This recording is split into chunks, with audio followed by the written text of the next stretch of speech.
This is Award 7. I'm Rob LeCurie. I'm joined today by award-winning production designer Grace Ewan. Grace, welcome to the show. Thank you so much for having me.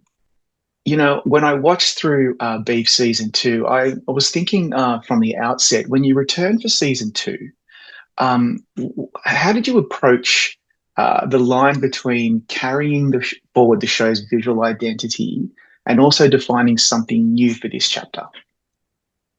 Great question. I think it was already embedded in the script and already things and themes that Sunny and I were discussing. So it was in my mind that along with trying to be specific about the economic disparities that in this season we had the generational differences, and we also had the added dynamic of being in couples. So yeah, and also and also this like East versus West worlds kind of being introduced to each other and clashing as well. So it was, I think, far more complicated than the first season. So that's kind of where I started to begin my research. Yeah, I think you really had your work cut out for you. There are so many clashes, societal clashes in this season, and that's one of the reasons why it makes this season so particularly compelling. You know, there's a clear contrast between, the club spaces, which are doing a lot of narrative work, and of course, they feel very open and performative. And then, of course, Josh and Lindsay's home, which to me was much darker and more enclosed, and even to me, I think slightly suffocating. Was that a deliberate psychological split between the two and like who they present in public and who they actually are? Yeah, definitely. And I'm so glad you felt that while watching it because the club for us really represented this like kind of eternal summer vacation, like a completely fabricated, like Josh says, make-believe world that they cater to all their members' whims. And Josh and Lindsay's home in particular, we lean into this like autumnal palette because we wanted to telegraph that like they're where they are in their lives, in their relationships, is starting to fade and deteriorate and to also darken. And the clutter that's there really ties into like I think Lindsay's propensity for collection and need to kind of lean on that activity as I think really as a coping mechanism. Yeah, to me, it really sets the scene for who these people actually are. Of course, we learn more about them as the show progresses. Thinking more about the club itself, given that it signals wealth, exclusion, performance, what visual rules did you set so that they felt very specific rather than generic? And also, how did you push these real locations far enough so they feel kind of authored without losing the authenticity of the places that you guys decided to shoot in? I think it was one of the things that I really noticed in my research, and also being able to do tours of country clubs, which Sunny got the cast and the creative heads, like a private tours of some of these clubs, is how manicured the grounds were. Like the grass is all the same height. It's always green. The hedges are trimmed. The the florals are perfection and big. So I think, when transferring that like that feel into our builds with like of the banquet hall and the gym space, I really wanted this feel of expansiveness and of like sunlight, like all this gorgeous sunlight coming in, and also like florals and being outside and in a very manicured, perfected, curated way. Sometimes when I go to those clubs, I look at the grass and I think, I wish my grass looked like that. It's just so perfect.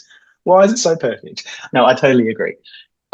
I want to talk more about Lindsay's taste and what you designed as Lindsay's taste. Because in their home, there's this amazing mural behind the couch, that like dusty pink wave mural. I just am obsessed with that and things like that. And it made me think that in, I think, episode two, when she's showing Chairwoman Park around the banquet hall and she says how much she loves light.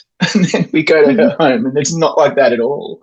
Can you give me some more specific examples of how you really leaned into making it very clear that she's a complicated character and there's two sides to her and the spaces that she operates in make that really apparent. Yeah, I think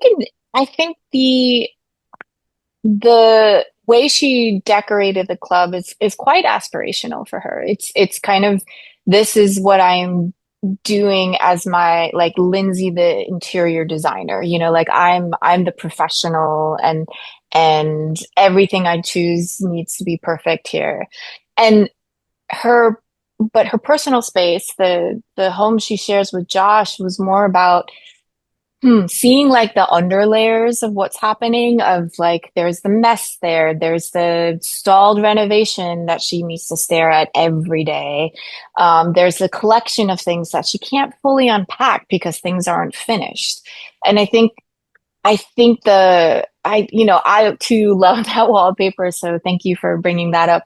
Um, And just wanted something to feel like like kind of like there's this, besides like her front facing calm professional yeah, exterior at the club, there's a tumultuous side to her, like inner working, that's quite dark and insecure and overly cluttered with anxieties, and literally cluttered with objects. And I think I wanted to be able to show though that um, variety of feelings and emotions that are unexpressed, with her, um, in both spaces.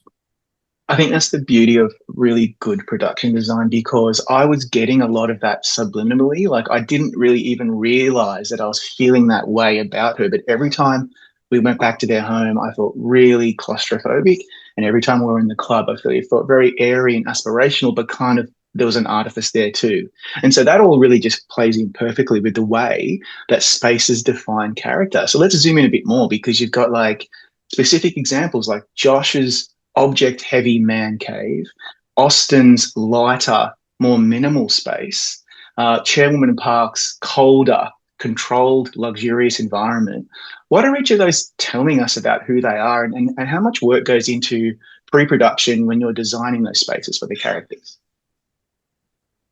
Early on, we came up with this core concept of assigning seasons to each core couple, like and key anchor space. I think same for season one. I applied the similar design philosophy just because in the way Sunny writes, I think I wanted to assign our anchor visuals for the season, which was the club, which we assigned Summer, Park and her world and Soul, which we assigned Winter, and then Josh and Lindsay space, which was fall, and Ashley and Austin space, which was spring. So starting with Ashley and Austin, but like the springtime feeling of new hope, young love, uh, new beginnings. Like we wanted that kind of freshness to be there, but also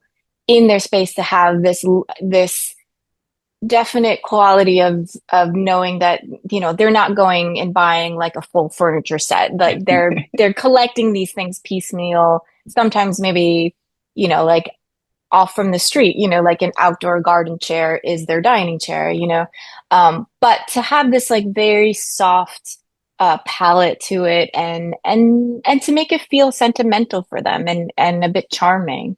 And then for Josh and Lindsay's, which we talked about, Lindsay is, really going and leaning towards the darker hues and the richer hues, almost like the jewel tones in there, and a bit of British eclecticism, just from her personal taste and lots of different patterning and maximalist aesthetic. And then with Park, in stark contrast to all the spaces, her like wintry, icy palette of grays and whites and blacks and blues, especially that feel like upscale finishes, but it's minimal. It's very curated. It's not lived in. She's very much in control of her own world when obviously in contrast, narratively, it's spiraling out of control. But Right. yeah.